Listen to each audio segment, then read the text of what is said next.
يا أيها الذين آمنوا لا ترفعوا أصواتكم فوق صوت النبي ولا تجهروا له بالقول كجهر بعضكم لبعض মুসলমান খেয়াল করে শুনে রেখে দিন আল্লাহ পাক রব্বুল আলামিন সাহাবায়ে কেরামদেরকে শিক্ষা দিচ্ছেন এ আমার হাবিবের সাহাবায়ে কেরামেরা তোমরা শুনে রাখো তোমরা আমার হাবিবের থেকে জোরে কথা বলবে না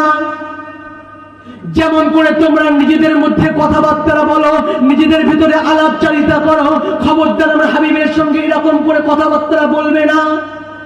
আমরা হাবিবের সঙ্গে এইভাবে কথাবার্তা বলবে না আমি আল্লাহ রব্বুল আলামিন তোমাদেরকে নিষেধ করে দিলাম খবরদার আমরা হাবিবের থেকে জোরে কথা বলবে না তোমরা নিজেরা যেমন করে গল্প করো কথা বলো না আমরা হাবিবের সঙ্গে ওইভাবে কথা বলবে না আমি আল্লাহ তোমাদের বারণ করে দিলাম খবরদার তোমরা এইভাবে আমার হাবিবের সঙ্গে কথা বলবে না কিন্তু যদি বলে